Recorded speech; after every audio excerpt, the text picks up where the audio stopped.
Tidak ada lagi orang yang keliru, tidak ada lagi orang yang tak faham, tidak ada lagi orang yang was-was bila sampai ke pusat pembuangan undi pada hari esok, insya-Allah. Saudara yang saya kasih sekalian, baru-baru ini kita kalah teruk, tuan-tuan. Kalah teruk seperti mana yang diperkatakan oleh Encik Samit. Selain daripada fitnah yang dilemparkan ke atas Barisan Nasional, selain daripada duit yang ditaburkan oleh Perikatan Nasional termasuklah PAS, saudara, ada satu lagi sebab kenapa kita telah kehilangan sokongan khususnya orang Melayu dengan begitu drastis. Orang muda khususnya, tuan-tuan, kita dah pesan ke ibu bapa untuk pastikan anak-anak mereka ni dijaga dengan sehabis baik. Apa yang diperkatakan oleh Cik Samil tu sebenarnya memang saya dah dengar banyak kali. Malah ada nenek-nenek yang beritahu dengan saya bila mereka bertanya dengan cucu mereka, siapa yang kamu akan undi? Sebab cucu-cucu ni, tuan-tuan, semua baru habis sekolah, tiba-tiba umur dah 18 tahun dah boleh mengundi, tak pernah campur urusan politik, dan sepanjang tempoh lebih kurang 18 bulan di bawah pemerintahan Muhyiddin Yassin, kemudian dicampur dengan pemerintahan Datuk Seri Ismail Sabri. Mereka tengok, tuan-tuan, UMNO duduk sekali dengan PAS, UMNO duduk sekali dengan Bersatu. Mereka ingat ini semua ialah kerajaan Perikatan Nasional. Betul tak betul, tuan-tuan? Sehingga kan ada di antara mereka, tuan-tuan, bila kita tanya nak undi siapa, dia kata kita akan undi Perikatan Nasional ni. Sebab Datuk Seri Ismail Sabri dah buat macam-macam, dia umum macam-macam untuk orang muda. Padahal, tuan-tuan, Datuk Seri Ismail Sabri datangnya daripada Barisan Nasional. Jadi hari esok, tuan-tuan, kalau boleh malam ni balik rumah, kita kena pastikan kita sekolahkan anak kita ni betul-betul.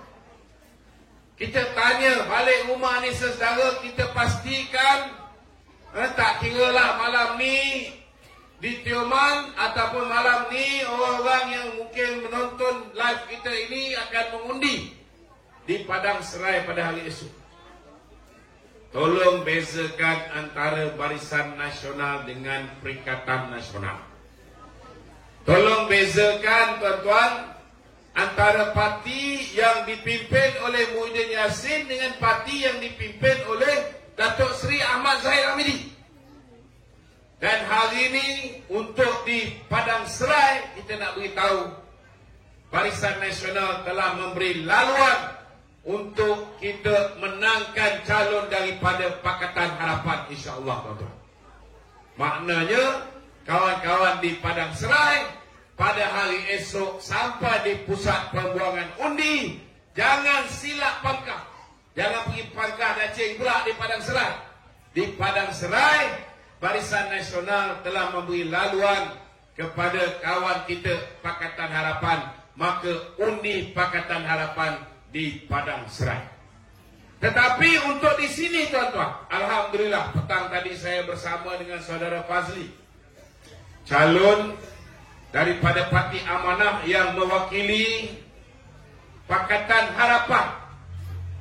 Kita ucap terima kasih kepada Encik Fazli, lawyer kita, yang telah pun memberi laluan kepada Datuk Seri Johari, calon Barisan Nasional untuk Dun Tioman ini, tuan-tuan.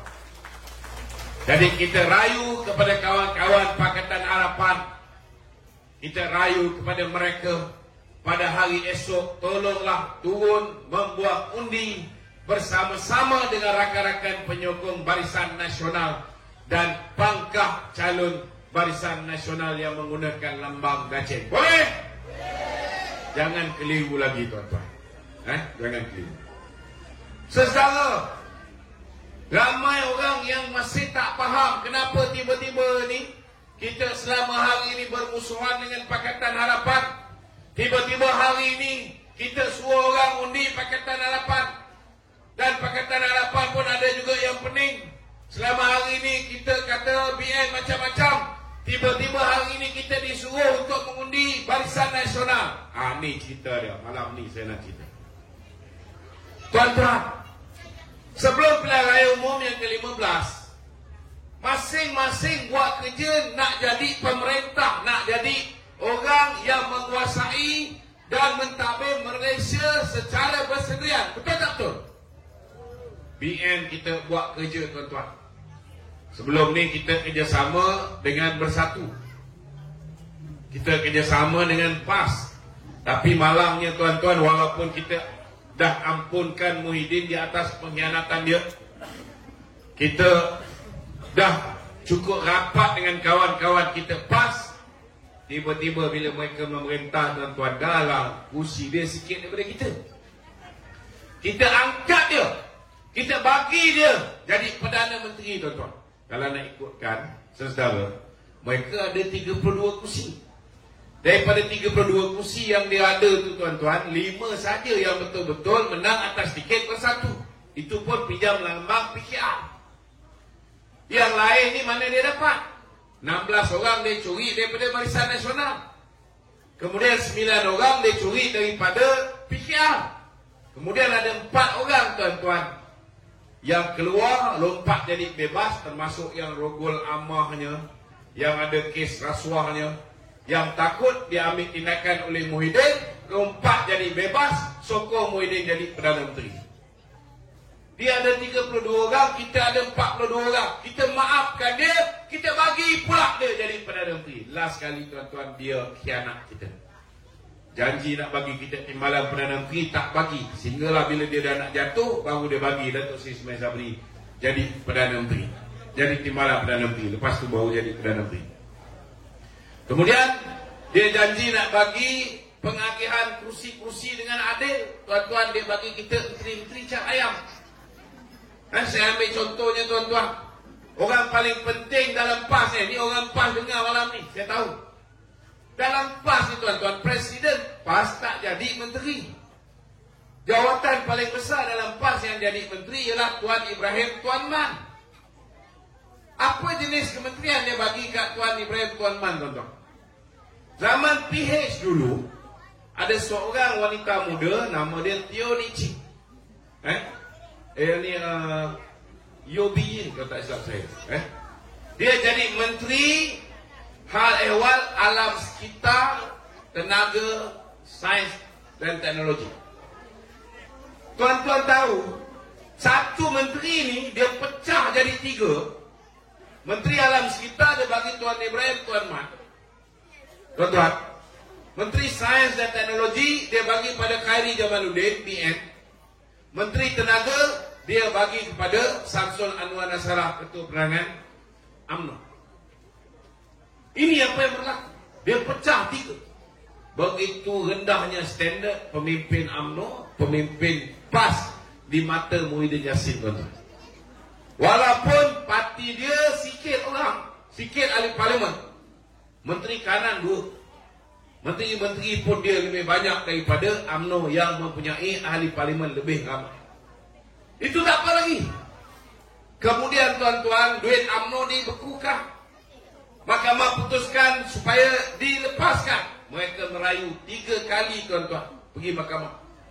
Sehingga akhirnya mahkamah putuskan bagi pulang balik duit UMNO. Jangan dibekukan lagi. Barulah kita dapat, tuan-tuan. Kita masuk pilihan raya di Sabah secara bersama. Sekerak jalan, tuan-tuan, dah agih kursi. Tiba-tiba, tuan-tuan, dia boleh ambil parti lain, masuk parti dia. Last kali dia bertanding lebih banyak kursi daripada kita. Kemudian calon-calon kita ni, dia letak pula, dia taja orang 200,000, dia bagi kepada calon bebas, lawan dengan calon parti Barisan Nasional. Itu pun, tuan-tuan, BN menang lebih banyak daripada Bersatu, tetapi akhirnya yang Bersatu diangkat menjadi Ketua Menteri, tuan-tuan. Kita ampunkan Muhyiddin, kita maafkan dia, kita angkat dia jadi Perdana Menteri. Last kali tuan-tuan, bekas Presiden UMNO dan Presiden UMNO nak disumbat di dalam penjara. Betul tak betul tuan-tuan? Hari ini saudara, insan yang paling kita kasihi, Datuk Seri Najib Tun Razak, merengkuk di kamp ataupun di penjara Sungai Buloh. Kerana siapa? Kerana Ketua Hakim Negara lantikan Mahathir dan Peguam Negara adalah lantikan Muhyiddin Yassin, tuan-tuan. Jadi saudara, kalau dah macam itulah rupa Perikatan Nasional ni, agak-agak tuan-tuan hilang akal ke pemimpin kita nak bagi peluang Muhyiddin ni jadi Perdana Menteri balik? Boleh? Tak boleh. Tak boleh tuan-tuan. Jadi kita saudara, bila Datuk Seri Zahid diasap, ketika kita cuba, kita dah marah sangat dengan Muhyiddin, masa tu dah meluap-luap. Kita ada setengah-setengah daripada kita yang belah Muhyiddin. Ada juga kita tuan, geng-geng pengkhianat ni ada juga. Kita ni satu parti, tetapi mereka ni tuan-tuan, walak dia, kesetiaan dia bukan pada Presiden UMNO, tapi kepada Presiden PPBN. Bila kita desak Muhyiddin letak jawatan, tuan-tuan, mereka tuduh kata Datuk Zahid nak bawa UMNO dan Barisan Nasional menyokong Anwar Ibrahim. Itu sebabnya saudara yang Datuk Seri Ahmad Maslan cerita bahawa Datuk Seri Zahid telah bersumpah bila dia dituduh nak bawa UMNO bersama dengan Datuk Seri Anwar Ibrahim pada ketika itu. Ini sekitar tahun 2021 macam tu, betul. Maka Datuk Zahid pun bersumpah dengan kalimah wallahi wa billahi wa tallahi bahawa dia tidak pernah pun merancang untuk membawa UMNO mengangkat Anwar Ibrahim menjadi Perdana Menteri. Masa tu tuan-tuan. Dan akhirnya nak yakinkan perwakilan UMNO, dalam ucapan dasar Presiden UMNO, Datuk Seri Ahmad Zahid telah pun mengumumkan bahawa polisi BN untuk pilihan raya umum ke-15, no DAP, no PKR, no Anwar dan no PPBM. Betul tak tu? Datuk Seri Zahid tunaikan tak tuan-tuan? Dia tunaikan. Pilihan raya yang lepas tuan-tuan, UMNO bertanding 119 kursi. Kalau awal-awal kita kerjasama dengan Bersatu macam setengah-setengah orang, nak kita kerjasama dengan Bersatu dengan PAS, saudara, daripada 122 kursi yang dulu ditandingi oleh Barisan Nasional, oleh UMNO pada tahun 2018, yang tinggal tuan-tuan, kalau kita bagi PAS 26 kursi, kita bagi Bersatu 46 kursi, UMNO cuma bertanding 50 kursi. Maknanya belum masuk pilihan raya, UMNO punya keputusan lebih buruk daripada tahun 2018. 2018 kita bertanding saudara 122 kursi, kita menang 54 kursi. Kalau kali ini bertanding 50 kursi, berapa kursi kita nak menang? Betul tak? Baru-baru ni kita bertanding 119 kursi disebabkan sabotaj parti, sabotaj dalaman teruk, fitnah pun teruk, dan mereka ni hulu duit lain macam teruk tuan-tuan. Tak pernah berlaku rasuah skala besar. Pengundi-pengundi daripada luar balik diberikan rasuah, ada sampai 300 setengah. Ada yang sampai dekat pagar sampai RM500 satu pengundi. Dan dekat Larut ni tuan-tuan, setiap peti undi malam ni macam ni, setiap malam bagi 1,000 satu peti undi. Nak makan kambing golek, kambing bakar, tiap-tiap malam free flow. Duduk dalam kemah macam ni RM50 satu malam. Saudara, malah ada yang dibayar pergi naik motor, saudara, motosikal ni, ada yang dapat 200, ada dapat 300. Berbeza-beza serata Malaysia tuan-tuan. PAS yang sebelum ini menentang rasuah kononnya tuan-tuan, tiba-tiba dengan PAS pun bagi duit tuan-tuan. Sampai suruh, wallahi saya undi PAS, ambil Parjolo. Tak pernah berlaku dalam sejarah ni. Macam manalah tuan-tuan, undi Melayu tak lari daripada Barisan Nasional. ditambah dengan kekeliruan orang tak faham, sama ada Ismail Sabri, Perdana Menteri kita pada ketika itu, dia Perikatan Nasional ke, dia Barisan Nasional pun ada orang muda tak faham. Lagilah lingkup kita, tuan-tuan. Itu sebabnya saudara, bila kita cuba nak memerintah secara bersendirian dan akhirnya rakyat memutuskan, seorang pun dia tak bagi menang. Ada tak pemenang pilihan yang lepas? Ada? Tak ada. Ni kena beritahu. Kalau ada geng-geng PAS ke geng-geng Bersatu kata dia menang, suruh dia buktikan. Siapa yang boleh klaim dia pemenang? Malaysia ada 222 ahli parlimen, kawasan parlimen. Orang yang menang pilihan raya ialah orang yang dapat sekurang-kurangnya 112 kursi. Ada tak orang yang dapat 112 kursi? Ada? Tak ada. Seorang pun tak menang, tuan-tuan. Jadi bila seorang pun tak menang, seorang pun tak boleh bentuk kerajaan, BN nak jadi pembangkang pun tak boleh. Anda kena faham. Macam mana BN nak jadi pembangkang, kerajaan pun tak ada. Semua jadi pembangkang. Apa kalau semua jadi pembangkang, siapa nak jadi kerajaan? Anda kena faham. Siapa yang buat keputusan macam ni? Tuan-tuan lah yang buat keputusan macam ni. Mungkin bukan yang ada di sini. Yang ini semua pakar BN, insya-Allah. Tengok muka pun nampak dacing. Betul? Betul ke tak betul ni? Ada yang pangkah Perikatan Nasional. Kalau tak pangkah Perikatan Nasional, mungkin hari ini dia dah nampak dah Perjudian Nasional. Dah tak ada lagi dah Perikatan Nasional. Ada? Ada yang tersilap pangkah, tak tahu yang beza biru muda dengan biru cair, biru pekat. Ada? Mungkin yang kat sini tak ada. Sebab yang kat sini mengikuti perkembangan semasa. Jiwa dia tetap dacing. Betul? Betul ni? Lemah je ni. Betul tak betul? Kuat sikit. Penonton kat rumah ni ingat depan saya tak ada orang. Cakap sorang-sorang. Saudara, tak ada seorang pun menang. Maka baginda tuanku menitahkan supaya Datuk Seri Anwar Ibrahim, iaitu orang yang memenangi paling banyak kursi. Datuk Seri Anwar Ibrahim ialah pengurusi Pakatan Harapan. Parti Pakatan Harapan menang 82 kursi. Kurang berapa, tuan-tuan? Kurang 30 kursi. Kemudian kita ada seorang lagi, nama dia Tan Sri Muhyiddin Yassin. Parti dia sebenarnya bukan menang 73. Ini nak kena faham ni. Dia dok kata dia ada 73. Tak. PAS di Kelantan pakai tak logo Perikatan Nasional? Tak. PAS di Kelantan pakai logo bulan. Betul tak?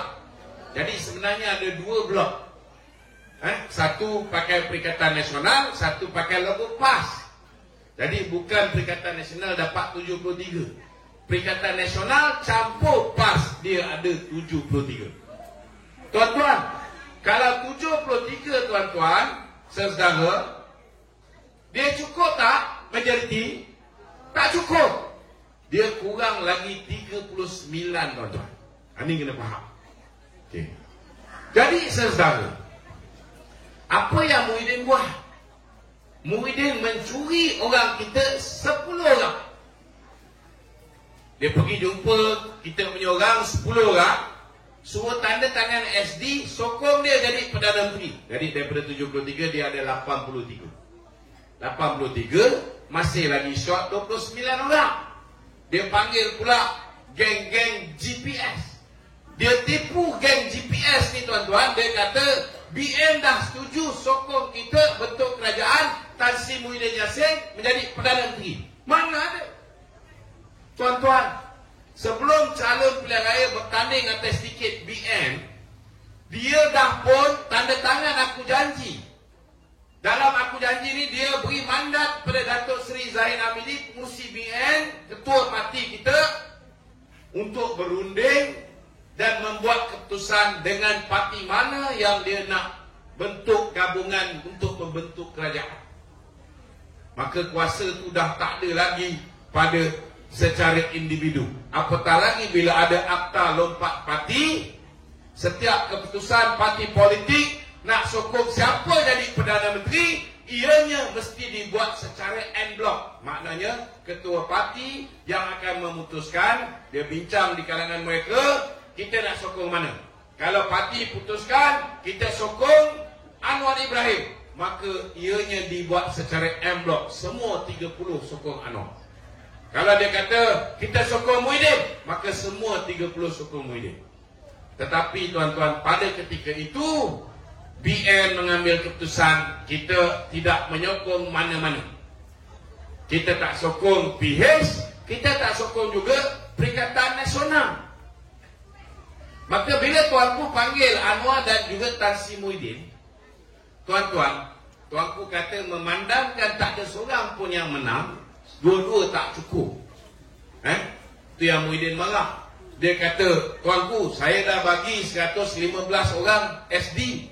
Kenapa kata saya tak cukup? Mestilah tuanku lebih faham daripada dia. Betul tak betul tuan-tuan? Tuanku dinasihati oleh Peguam Negara.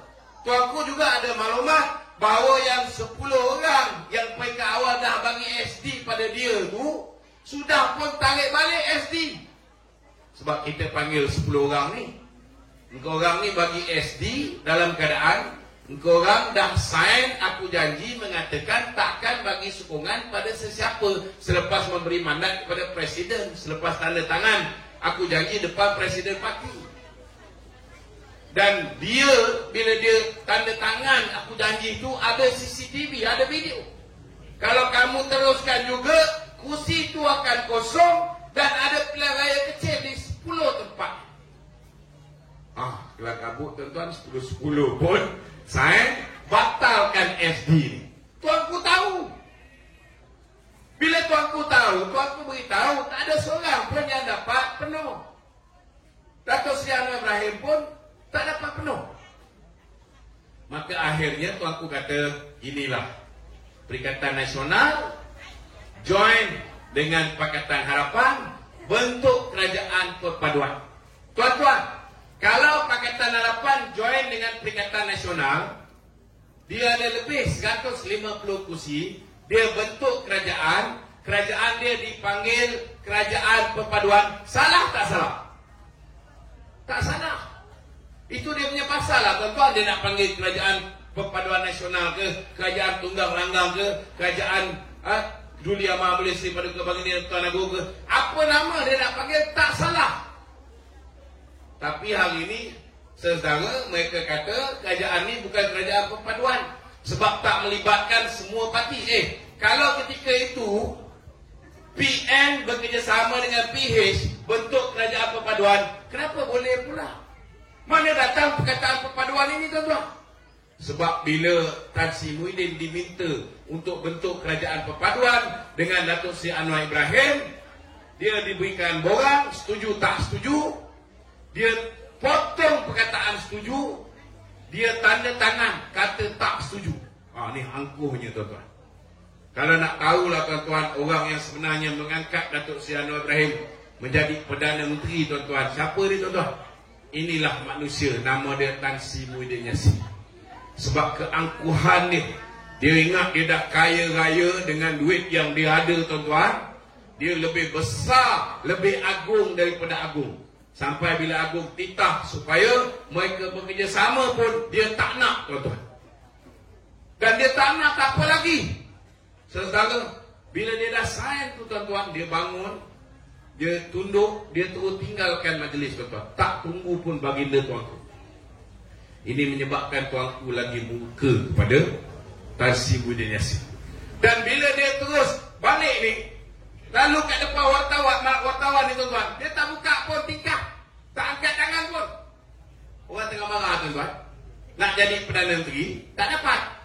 Sebabnya bila tuanku titahkan supaya mereka ni buat kerajaan perpaduan, tuanku kata Anwar jadi Perdana Menteri sebab dia ada 82 kursi, lagi banyak, betul tak? Muhyiddin, kau jadilah timbalan Perdana Menteri. Dia tak nak. Dia nak juga jadi Perdana Menteri. Itu semua dia tolak. Bila dia balik tuan-tuan, dia buat press conference, dia kata baginda tuanku telah menitahkan kami untuk mewujudkan kerajaan perpaduan dan saya telah menyatakan bahawa kita tak bersetuju untuk kerjasama dengan Pakatan Harapan. Maknanya tuan-tuan, dialah beritahu bahawa kerajaan yang dititah oleh tuanku itu, kerajaan perpaduan itu datangnya daripada tuanku. Betul tak betul? Bukan tuanku yang beritahu ke halayak, dia yang beritahu. Tiba-tiba bila kita bentuk kerajaan dengan tuanku, dengan Anwar, dia kata ini bukan kerajaan perpaduan. Tak pernah pun ada kerajaan perpaduan. Padahal dia yang beritahu apa yang berlaku dalam istana. Kita tak tahu. Betul tak betul, tuan-tuan? Bila Muhyiddin tak nak kerjasama dengan Pakatan Harapan, maka barulah tuan-tuan, baginda tuanku memanggil Datuk Seri Ahmad Zahid Hamidi. Datuk Seri Zahid datang diiringi oleh Datuk Seri Muhammad Hassan, Timbalan Menteri Pertahanan hari ini, Timbalan Presiden UMNO, dan juga Datuk Seri Dr. Zamri Kadir, iaitu Setiausaha Agung Barisan Nasional. Tuanku pun titahkan, disebabkan tak ada orang yang menang, batik pohon supaya tuanku kata, saya pohon supaya Barisan Nasional bekerjasama dengan Pakatan Harapan membentuk kerajaan perpaduan.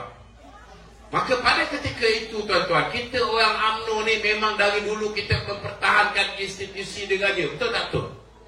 Bila raja kita titah, tuan-tuan, walaupun kita ada yang nak jadi pembangkang, bila tuanku yang di-Pertuan Agong titah untuk kita bentuk kerajaan perpaduan dengan Pakatan Harapan,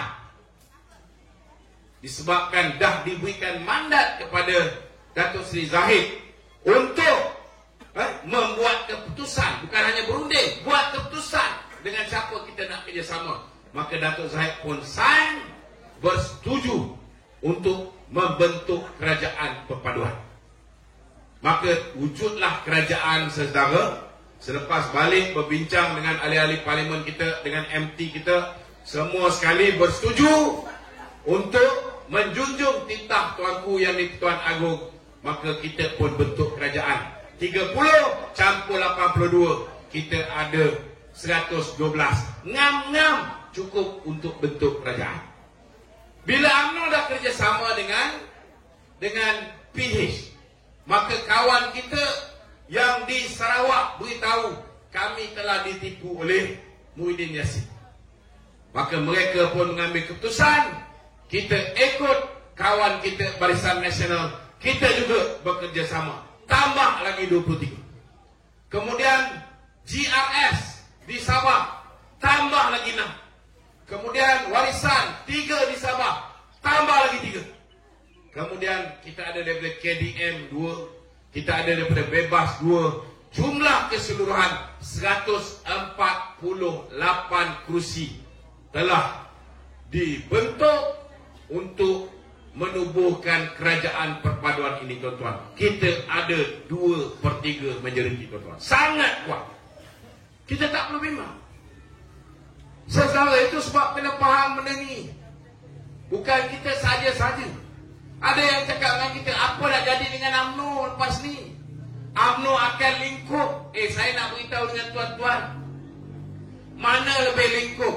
Kalau UMNO kerjasama dengan Bersatu, dengan PAS, dengan UMNO kerjasama dengan Pakatan Harapan. Hari ini UMNO menang cuma 26 kursi, tuan-tuan.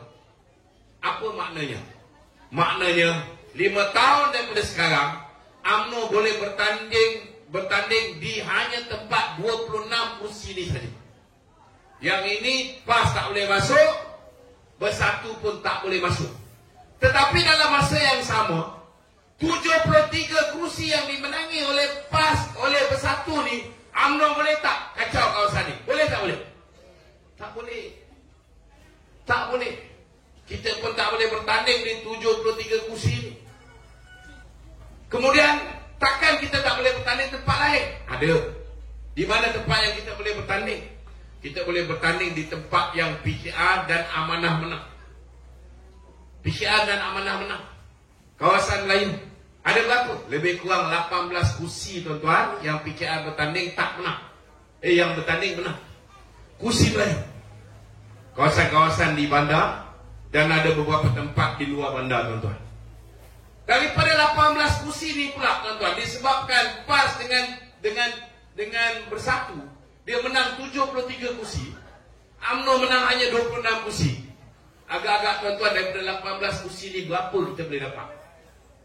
Habis kuat mungkin 4 kursi, paling banyak mungkin 5 kursi daripada 18 kursi ni. Maknanya apa, tuan-tuan?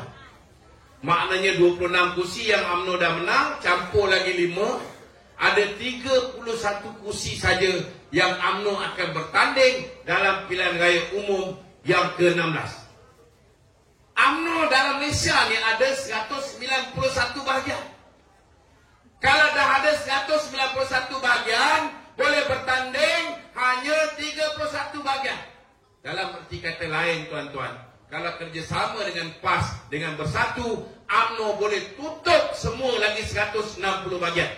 Fokus hanya 31 bahagian. Saya nak tanya, dekat Rompin ni ada UMNO tak ada? Ada tak ada? Ada tak ada? Siapa yang menang sini? Siapa menang? Siapa menang, tuan-tuan? Perikatan Nasional menang, tuan-tuan. Betul? Wakil daripada Bersatu ke wakil daripada PAS yang menang? Bersatu menang di sini, betul tak? Jadi saya boleh isytiharkan malam ni, UMNO bahagian Rompin boleh tutup. Boleh? Setuju? Tentu tuan-tuan tak setuju. Tapi yang nak suruh pergi kerjasama dengan Bersatu dengan PAS ni untuk apa? Kalau kita kerjasama dengan Bersatu dengan PAS, ini Rompin ni, tuan-tuan, kalau tak kerana duit-duit 600 bilion yang mereka rembat ni, tuan-tuan, kalau tak kerana duit judi. Hari semalam Datuk Seri Anwar Ibrahim mengesahkan salah satu kemungkinan dana pilihan raya Perikatan Nasional dan juga PAS yang luar biasa banyaknya, ialah kerana mereka meningkatkan jumlah apa dipanggil? Cabutan istimewa. Tuan-tuan tahu tak apa tu? Special draw, cabutan istimewa. Daripada 12 jadi 22. Ini PAS, tuan-tuan. Daripada 12 cabutan setahun meningkat jadi 22. Mereka ada dana daripada toke-toke judi ni. Hari ini dalam Facebook saya, Lokman Nur Adam Official, saya dah keluarkan gambar naik Presiden PAS Dr. Syamsuri dalam satu kapal layar bersama dengan toke judi Vincent Tan. Ambil kau, tuan-tuan. Ambil. Selama hari ini dia duk kata kita perompak penyamun. Betul tak betul? Hari ini bila kita cakap, orang tanya PAS parti apa? Parti beli undi. Beli undi pakai duit apa? Beli undi pakai duit judi. Ini jawapan. Ini kita kena tanam dekat anak-anak kita yang nakkan Islam. Tuan-tuan, selama hari ini UMNO tak melaksanakan Islam ke? Siapa yang meletakkan Islam sebagai agama persekutuan dalam negara ini, tuan-tuan? UMNO. Betul tak betul? Bukan PAS, tuan-tuan. Siapa yang meletakkan hak istimewa orang Melayu dalam perlembagaan negara ini? UMNO. Bukan PAS, tuan-tuan. Bersatu apatah lagi belum hidup. Siapa yang meletakkan bahasa Melayu sebagai bahasa kebangsaan? UMNO, tuan-tuan. Bersama dengan rakan-rakan Tun Sambatan, Tun Tan Cheng Lock daripada MCA dan MIC, tuan-tuan. Bukan PAS. Siapa yang meletakkan kedudukan istimewa Raja-Raja Melayu? UMNO, tuan-tuan. Bukan PAS, bukan Bersatu, saudara. Itu sebab kita kena tanam benda ni pada jiwa anak-anak kita. Hari ini kita tengok, walaupun kita bersama dengan DAP, mulai tahun depan keputusan terbesar yang dibuat oleh Kabinet Datuk Seri Anwar Ibrahim hari ini, dalam tu ada DAP, tuan-tuan. Apa keputusannya? Keputusan dia mulai tahun depan, kalau zaman PAS memerintah bersama dengan Perikatan Nasional, dia buat 22 kali cabutan istimewa ataupun judi ni, tuan-tuan. 22 kali. Mulai tahun depan hanya 8 kali. Kita potong, tuan-tuan. 14 kali. Tuan-tuan, yang buat putusan ni dalam tu ada DAP. Yang buat putusan tu dalam tu ada UMNO, ada Amanah, ada PCR. Betul tak betul? Islam terjaga tak? Islam terjaga. Sedangkan bila PAS berada dalam tu, hudud dah bye-bye. Ram Undang-Undang 355 dah hilang. Saudara, malah cabutan special draw ni meningkat daripada 12 pergi ke 22, tuan-tuan. Apa nak jadi negara ni? Alhamdulillah, tuan-tuan. Akhirnya kita UMNO walaupun terpaksa bekerja sama dengan DAP yang sebelum ni, saudara, mungkin agak keterlanjuran dalam beberapa isu.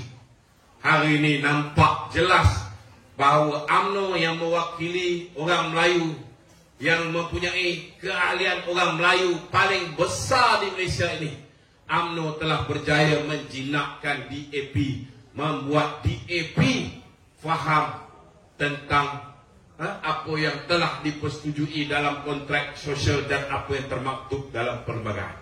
Hari ini Datuk Seri Ahmad Zahid Hamidi hadir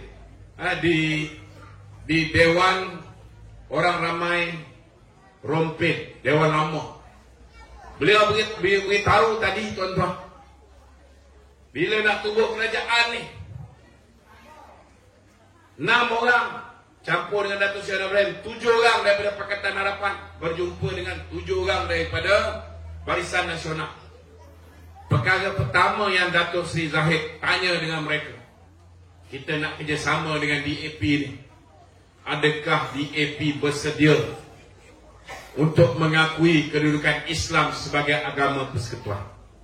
Adakah DAP bersetuju untuk kedudukan hak istimewa orang Melayu terus terjaga? Adakah DAP bersetuju untuk kedudukan bahasa Melayu sebagai bahasa kebangsaan dan kedudukan Raja-Raja Melayu terus dibela oleh kerajaan baru ini? Tuan-tuan, apa jawapan daripada DAP? DAP beritahu, DAP sekarang bukan macam DAP dulu. DAP sekarang akan menghormati segala apa yang termaktub di dalam perlembagaan Malaysia dan kontrak sosial, tuan-tuan. Maknanya, saudara, ini kejayaan yang sangat besar bagi UMNO. Itu sebabnya kita tak perlu takut dengan DAP. DAP dulu, tuan-tuan, dia dah sedar. Bila dulu dia bersama dengan Mahathir, Mahathir ada 13 kursi, tuan-tuan, dia boleh pegang telur Mahathir. Betul tak? Kadang-kadang dia melampau sangat, minta tu, minta ni, desak tu, desak ni. Last kali apa jadi? Baru 22 bulan kerajaan tumbang. Betul tak? Bila kerajaan tumbang, apa jadi dengan mereka? Mereka hilang kuasa. Tak apa lagi. Apa jadi dengan Lim Guan Eng? Lim Guan Eng didakwa. Betul tak betul, tuan-tuan? Tuan-tuan rasa mereka ni tak serik ke? Mereka tak serik ke hilang kuasa? Mereka serik, tuan-tuan. Mereka tak serik ke kena aniaya, didakwa dengan pendakwaan bermotifkan politik? Kenapa saya kata pendakwaan ke atas Lim Guan Eng, pendakwaan ke atas Syed Saddiq bermotifkan politik? Sebabnya, tuan-tuan, zaman Muhyiddin jadi menteri dalam negeri, dia tahu pasal isu Terawang. Ada didakwa? Tak dakwa. Sebab apa? Masa tu mereka geng. Syed Saddiq sama juga. Kes dia tu berlaku zaman Atok. Ada didakwa? Tak didakwa. Siapa menteri dalam negeri? Muhyiddin Yassin. Ada dakwa? Tak ada. Sebab apa? Sebab geng. Bila Muhyiddin keluar daripada Pakatan Harapan, tiba-tiba Lim Guan Eng kena dakwa, tiba-tiba Syed Saddiq kena dakwa. Sama macam pemimpin UMNO didakwa, dikerjakan oleh Mahathir dan Muhyiddin Yassin. Betul tak betul, tuan-tuan? Pendakwaan politik lah ni, tuan-tuan. Pendakwaan terpilih. Pemimpin-pemimpin yang rapat dengan Mahathir, pemimpin-pemimpin yang rapat dengan Muhyiddin, kena dakwa tak? Tak kena. Bukti yang paling jelas ialah video Azmin Ali yang saya dah bawa pergi Jakarta, saya dah bawa pergi United Kingdom, dah disahkan. Itu memang Azmin. Ada dakwa? Tak ada. Zeti Akhtar Aziz, orang kanan Mahathir, dia terima 715 juta dalam akaun suami dan anak dia daripada Jolo. Menteri Mangsa siapa? Datuk Najib. Betul tak? Tuan-tuan, itu sebabnya saudara penting kita berada dalam kerajaan. Dan DAP sedar benda ni. Kita tak perlu takut DAP ulang lagi kesilapan mereka. Mereka belajar melalui kesilapan mereka. Mereka pun tak nak jadi pembangkang. Mereka pun tak nak hilang kuasa. Kerana mereka pun pedih bila hilang kuasa. Orang yang berkuasa menganiaya mereka. Betul tak betul tuan-tuan? Mereka takkan jadi macam dulu. Bukti dia hari ini, kita lihat, kita boleh potong daripada 22 cabutan judi, tinggal 8. Ini sebahagian daripada tuntutan Islam, kurangkan judi. Betul tak betul tuan-tuan?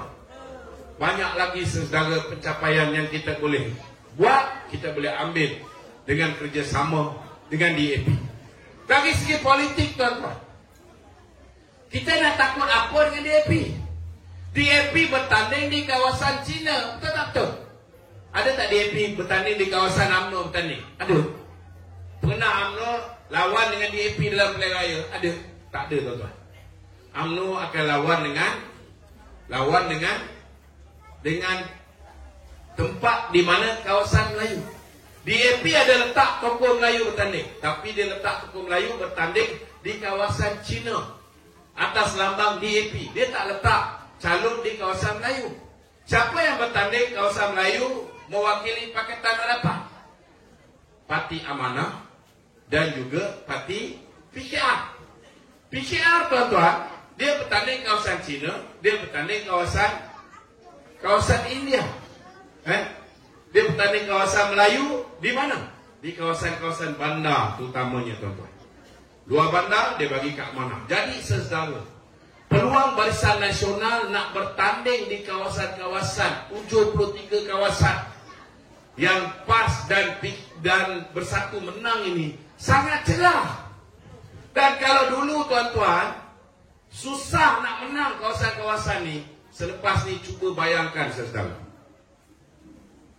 UMNO yang ada keahlian Melayu paling ramai campur dengan PH yang mendapat sokongan 85% masyarakat India dan 95% masyarakat Cina. Dua buah parti besar, parti mewakili orang Melayu dengan parti yang mendapat sokongan masyarakat bukan Melayu bergabung. Apa jadi tuan-tuan? Di semua tempat yang ada India, Melayu, Cina tuan-tuan, insya-Allah UMNO akan menang. Pakatan Harapan juga akan menang. Maknanya win-win situation. Pakatan Harapan menang di kawasan-kawasan Cina dengan sokongan orang Melayu kita, dan UMNO akan menang di kawasan-kawasan Melayu dengan sokongan masyarakat Cina selepas ini. Maknanya UMNO tuan-tuan, jangka masa panjang UMNO akan menjadi lebih kuat. Dan tak mustahil saudara, bila UMNO kuat, UMNO akan mendapat balik sokongan daripada masyarakat Melayu, terutamanya anak-anak muda yang tak faham pasal politik. Bila dapat imbuhan sikit, bila dikelirukan sikit, dia kata Ismail Sabri ni pun daripada Perikatan Nasional, lepas ni kita bagi pendidikan politik, kita bagi dia orang penjelasan tiap-tiap hari. InsyaAllah tuan-tuan, orang Melayu akan kembali menyokong Barisan Nasional dan dalam masa yang sama membantu kawan kita Pakatan Harapan untuk menang pilihan raya. Kita akan menang semua kursi-kursi yang kita tanding selepas ini. Kecuali kalau ada pun tentangan sengit tuan-tuan, mungkin di Kelantan, di Terengganu, di mana kawasan-kawasan yang orang Melayu dia lebih 90%. Itu kalau ada undi Cina dengan India pun mungkin tak banyak membantu. Tetapi di kawasan lain seluruh Malaysia tuan-tuan, insya-Allah tak ada masalah. Tak ada masalah untuk kita menang selepas ini. Jadi tuan-tuan kena faham benda ni, saudara. Dan insya-Allah saudara hari ini, mereka mungkin ada lagi duit nak ditaburkan pada malam ni. Saya pun dapat maklumat mereka nak menabur duit malam ni tuan-tuan. Saya minta dengan tuan-tuan, kalau duit tu sampai kat tuan-tuan, nak ambil tak ambil? Ambil. Tapi sebelum ambil, niat kena pasang. Sahaja aku mengambil balik duit aku yang kau rembat kerana Allah Ta'ala. Ini kena pasang niat. Tapi masa Kalau duit tu diambil daripada 600 bilion, itu pun duit haram juga tuan-tuan. Jadi kalau diambil daripada duit judi ni tuan-tuan, itu lebih haram daripada haram. Tapi yang bagi itu pun haram jadah tuan-tuan. Jadi saya cadangkan tuan-tuan, duit yang dia orang ambil ni tuan-tuan letak envelope yang berbeza. Nak bagi anak makan KFC ke, nak makan Pizza Hut, jangan pakai duit tu. Nanti jadi darah daging tuan-tuan. Nak buat benda-benda hina, benda-benda yang tak ada kena-mengena.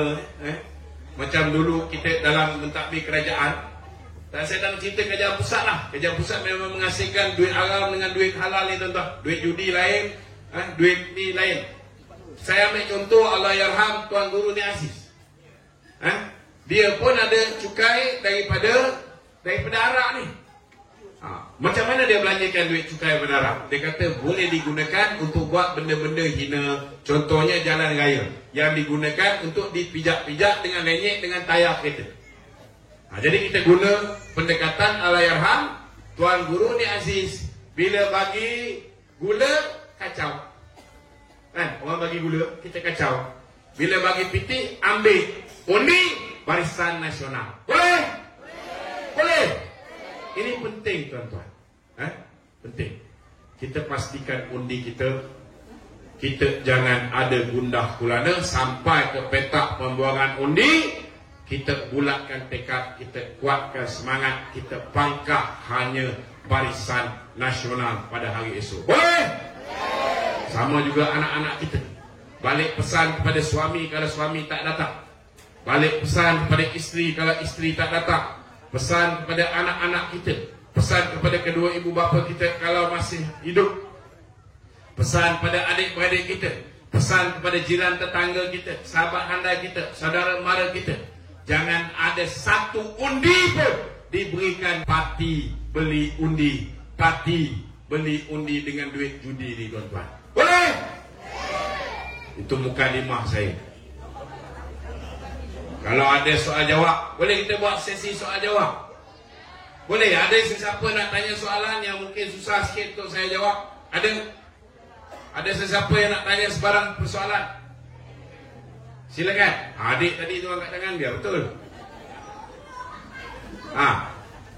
Ada yang nak tanya soalan? Kes 600 bilion macam mana?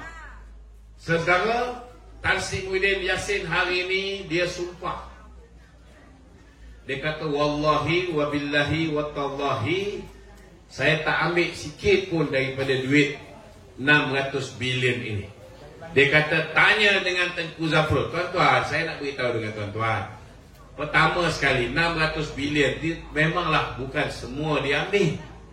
600 bilion itu ialah apa yang dibelanjakan, tidak dibawa ke parlimen untuk mendapat kelulusan parlimen untuk dibelanjakan. Sebab apa tak bawa ke parlimen?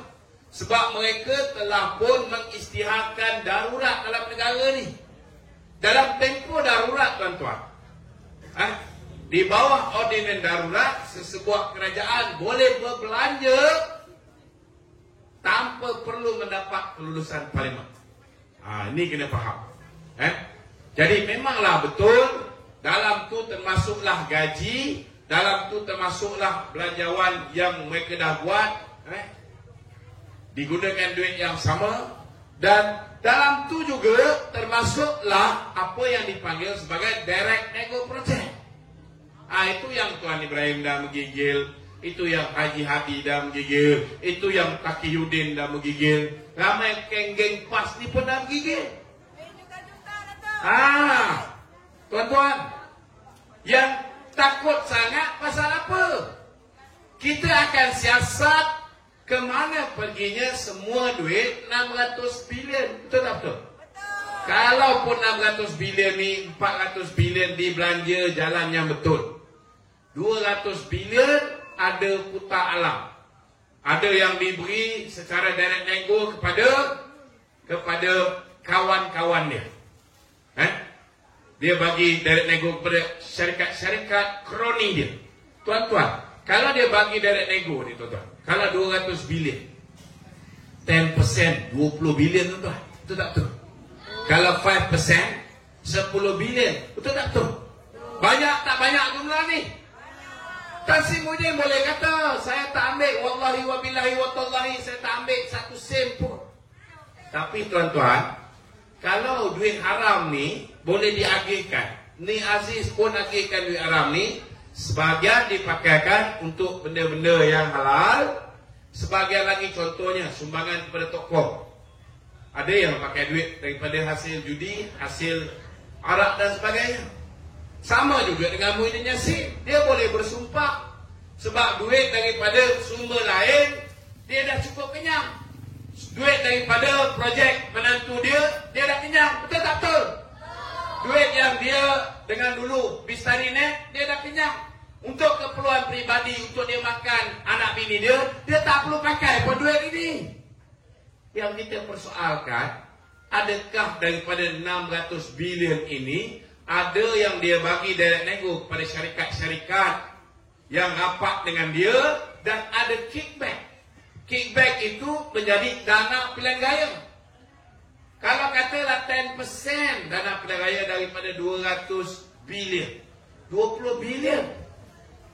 20 bilion tu memanglah Muhyiddin tak pakai untuk dia makan, minum, beli sana beli sini. Tak, tapi masuk dalam belanja untuk pilihan raya.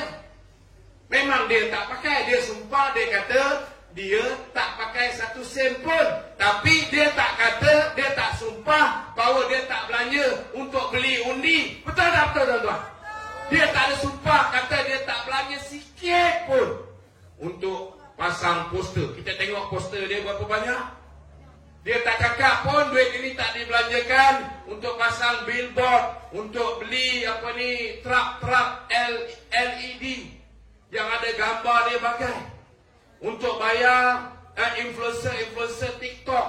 Tuan-tuan, pakai baju ni, orang influencer ni pakai baju PN pun dapat 5,000 tuan-tuan. Keluarkan gambar. Kalau orang yang berpengaruh betul, dia 4 kali ni kawan saya beritahu. 4 kali dia keluar TikTok, kempen untuk Perikatan Nasional 100,000. Tuan-tuan, kita dah merintah berapa punya lama tuan-tuan, kita pun tak ada duit banyak macam tu. Yang menjadi persoalan, mereka baru perintah 17 bulan, macam mana mereka boleh kaya raya? Betul tak betul tuan-tuan? Memang Muhyiddin mungkin tak pakai duit ini, dia dah asingkan macam ni Aziz asingkan. Duit haram dengan duit halal. Mungkin dia letak kantung duit haram ini tuan-tuan untuk bayar influencer-influencer, orang yang pasang bendera apa semua. Betul tak? Jadi dia pakai tak duit ni? Dia tak pakai. Tapi dia guna untuk bayar jentera-jentera dia. Dia guna untuk beli undi. Dia guna untuk beli influencer-influencer, bayar influencer untuk berkempen untuk parti dia. Betul tak betul tuan-tuan? Dia bayar iklan Facebook. Dia bayar iklan itu, iklan ini tuan-tuan. Last kali kita tengok bila dia buat live semalam contohnya. Sampai 20,000. Tuan-tuan rasa semua tu free? Sudah pasti tak free. Dari mana dia ada duit luar biasa kaya ni tuan-tuan? Yang ini menjadi persoalan. Itu sebabnya saudara, jangan kita tertipu. Kalau setakat lafaz sumpah, saya nak beritahu dengan saudara, lafaz sumpah dia ialah tak pakai duit itu untuk tujuan peribadi. Tetapi dia tak sumpah kata 1 sen pun duit negara ni tak ada yang masuk tabung politik Perikatan Nasional. Ada dia cakap? Tak ada. Yang itu yang kita persoalkan, dari mana dia ada duit banyak untuk berkempen lawan kita. Betul tak betul tuan-tuan? Yang ni dia tak berani sumpah tuan-tuan. Saudara, bila kita suruh dia sumpah hubungan dia dengan Nikaji seperti mana yang didedahkan oleh suami kepada Nikaji, tak berani pula dia bersumpah. Betul tak betul tuan-tuan? Jadi inilah realiti dia saudara. Ada soalan lain? Datuk, sebelum last kali cerita pasal PBBM pasal ISET, banyak orang tak faham pasal ISET. ISET? Yes. Okay. Dan dia orang lupa pasal ISET apa? Okey, ISET ni saudara, ratifikasi ISET ini. Kalau kita pada ketika itu bersetuju, siapa yang buat benda ni? Yang buat benda ni ialah Saifuddin Abdullah. Saifuddin Abdullah ialah ahli parlimen Perikatan Nasional Indra Mahkota, tuan-tuan.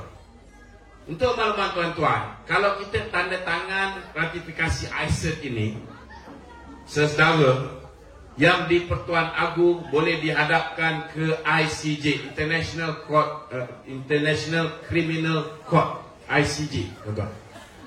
Maknanya yang di Pertuan Agung sesedara boleh pada bila-bila masa dihadapkan ke muka pengadilan di Mahkamah Jenayah Antarabangsa. Banyak lagi implikasi-implikasi. Kita terikat dengan doktrin antarabangsa. Kita tidak ada kebebasan, kita tidak ada kedaulatan lagi, tuan-tuan. Dan mereka bila-bila masa boleh invade negara kita. Boleh maknanya dia boleh hantar pengaman PBB untuk masuk ke dalam negara kita, tuan-tuan. Itu sebabnya UMNO dan juga PAS kita telah bangkit menentang ratifikasi ICET. Tapi malangnya hari ini, tuan-tuan, PAS duduk semeja, duduk dalam satu pasukan bersama dengan Saifuddin Abdullah, bersama dengan Tan Sri Muhyiddin Yassin yang berada dalam pasukan yang nak meratifikasikan ICET ini.